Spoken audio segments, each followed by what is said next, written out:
तो पिछले एपिसोड में टैन्यू ने जुगी मास्टर से कहा था कि मेरे पास युकिन को बचाने का तरीका है, लेकिन उसके बदले में तुम्हें मेरे साथ में 2 प्रॉमिस करना होगा। जिसके बाद जुगी मास्टर उसकी बात मानने के लिए रेडी हो गई थी। अब टैन्यू सबसे पहले कहता है कि यहाँ पर जो कुछ भी हुआ वो हुआंगफू सेक्ट से रिलेटेड नहीं है। जिसके बाद हम देखते हैं कि जुगी मास्टर तुरंत ही इसके लिए मान जाती है और फिर टैन्यू उससे कहता है कि तुम्हें अगले 100 सालों तक गॉड्स ऑफ बैटलफील्ड के ट्रायल में हुआंगफू सेक्ट के स्टूडेंट को एंटर करने का परमिशन देना होगा। जिसके बाद हम देखते हैं कि जुगी मास्टर इस बात के लिए भी मान जाती है और फिर वो टैन्यू से प्रॉमिस करती है कि तुम्हें इसके बारे में चिंता करने की कोई जरूरत नहीं है। तब टैन्यू जुगी मास्टर से बताता है कि युकी ने इस मैच के दौरान अपने तीनों स्पिरिट और 7 सोल्स को जला दिया है, जिसके वजह से वो उसे जल्दी ही सोल कंसंट्रेटिंग पिल देने के लिए कहता है, जिसके वजह से उसके सोल रिकवर हो जाएंगे। लेकिन तभी हम देखते हैं कि टैन्यू भी बुरी तरह से जख्मी होने की वजह से ज्यादा नहीं बोल पा रहा था और इसीलिए मास्टर तेनताई को अब उसके बारे में और ज्यादा चिंता होने लगी थी। लेकिन हम देखते हैं कि जुगी मास्टर को केवल युकिन के बारे में सबसे ज्यादा चिंता होती है और इसीलिए वो टैन्यू से जल्दी ही इसके बारे में बताने के लिए कहती है। लेकिन अब इस बात की वजह से मास्टर तेनताई उसे गुस्से में पीछे भेज देते हैं और फिर उससे कहते हैं कि तुम जरा शांत होकर बातें करो, क्योंकि मेरा टैन्यू भी बहुत बुरी तरह से जख्मी है। फिर टैन्यू से बताता है कि तुम्हें अगले 100 दिनों के अंदर टॉप ग्रेड वाला सोल गुइयुआन पिल देना होगा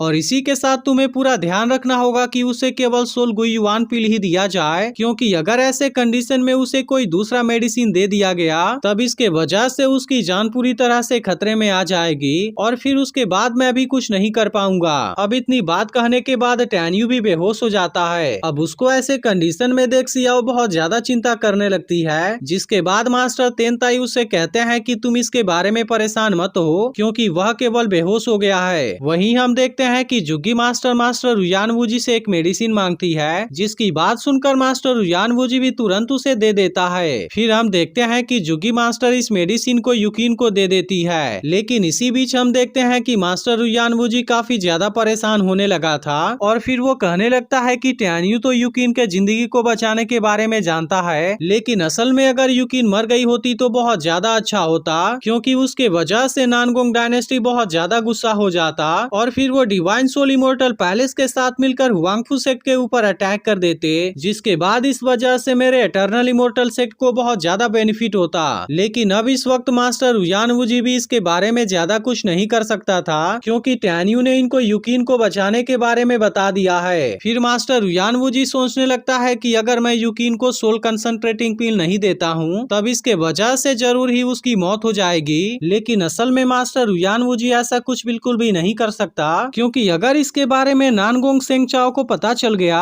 तब इसके वजह से वो एटर्नल इमोर्टल सेक्ट को भी नहीं छोड़ेगा। इसीलिए वो डिसाइड करता है कि युकिन की शादी अगर किसी तरह से चेन से हो गई तब ऐसा होने के बाद भी उसे बहुत ज्यादा बेनिफिट हो सकता है। लेकिन अभी इसके लिए मास्टर रुयानवूजी सही समय का वेट करना चाहता है, जब तक कि युकिन डिवाइन सोल इमोर्टल पैलेस को टेक ओवर नहीं कर लेती, क्योंकि अगर उसके बाद युकिन की शादी चेन से हो गई तब उसके बाद से डिवाइन सोल इमोर्टल पैलेस भी उसका हो जाएगा। वहीं दूसरी तरफ हम देखते हैं कि युकिन अभी भी बेहोश पड़ी हुई थी, जिसके वजह से जुगी मास्टर बहुत ही ज्यादा परेशान होती है। इसके बाद वो मास्टर रुयानवूजी से कहती है कि मैं युकिन को अपने डिवाइन सोल इमोर्टल पैलेस में लेकर जाना चाहती हूँ, इसलिए तुम हमारे साथ में अपने किसी आदमी को भेज दो जो कि हमें एटर्नल सीक्रेट रिल्म से बाहर ले जा सके। फिर हम देखते हैं कि मास्टर रुयानवूजी भी इसकी बात मान गया था और इसीलिए वो इनके साथ में अपने किसी आदमी को भेजने का वादा करता है। अब उसकी यह बात सुनते ही जुगी मास्टर युकिन को यहाँ से निकलने के लिए तुरंत रेडी हो जाती है, क्योंकि अब वो इस जगह पर रुक और ज्यादा देरी नहीं करना चाहती थी, क्योंकि वो यहाँ रुक कर इसमें और ज्यादा देरी नहीं करना चाहती। इसके बाद हम देखते हैं कि मास्टर तेनताई भी टैन्यू को लेकर अपने स्पिरिट बोर्ड के ऊपर आ जाते हैं, जो कि अभी भी बुरी तरह जख्मी होने की वजह से बेहोश पड़ा हुआ था। फिर हम देखते हैं कि सियाओ अभी भी इस बात से काफी परेशान है और वो जल्दी से उसे ठीक कंडीशन में देखना चाहती है। लेकिन तभी अचानक से मास्टर रुयानवूजी के 2 गार्ड भागते हुए उसके पास में आते हैं, जिस बात से ऐसा लग रहा था कि उनके साथ में कोई बहुत बड़ी इंसिडेंट हो गई है। इसलिए अब उनको ऐसे कंडीशन में देख मास्टर रुयानवूजी को भी चिंता होने लगी थी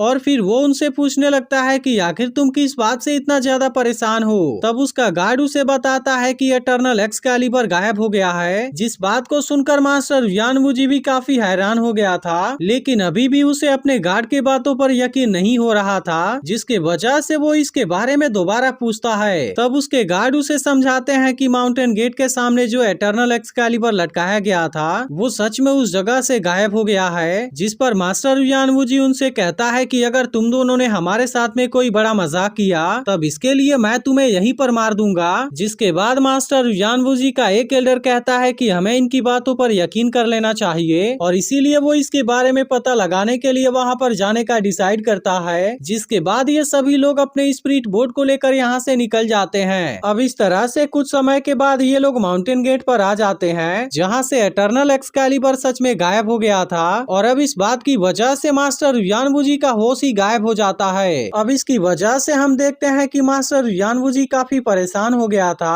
और फिर वो चिल्लाते हुए अपने एंसेस्टर से कहता है कि मैंने एटर्नल एक्सकैलिबर को खो दिया, जिस बात की वजह से मैं अपने ऊपर बहुत ज्यादा शर्मिंदा हूँ। इसीलिए मास्टर युआनवूजी डिसाइड करता है कि वो किसी भी कीमत पर एटर्नल एक्सकैलिबर को खोजेगा और जिसने भी इसे चुराने का हिम्मत किया है वो उसके बॉडी के टुकड़े टुकड़े कर देगा। इसी के साथ हम देखते हैं कि वो गुस्से में अपनी पावर को बाहर निकालने लगा था, लेकिन तभी अचानक से उसके मुंह से ब्लड आने लगता है, जिसका मतलब था कि अब उसकी बॉडी कमजोर हो गई है। फिर हम देखते हैं कि मास्टर तेनताई भी उसके इन सारे हरकतों को देख रहे थे और इसके बाद वो अपने सभी लोगों के साथ में यहाँ से निकल जाते हैं। अब इसी तरह से कई दिन बीतने के बाद आखिरकार टैन्यू होश में आ जाता है, जिसे देख डेनियल बहुत ज्यादा खुश हो गया था और फिर वो टैन्यू से कहने लगता है कि फाइनली तुम होश में आ गए और फिर वो उसकी तारीफ करते हुए कहता है कि तुम हम सभी के हीरो बन गए हो। तभी डेनियल के साथ वाला लड़का भी टैन्यू से कहने लगता है कि तुमने न केवल हमारे लिए चैंपियनशिप को जीता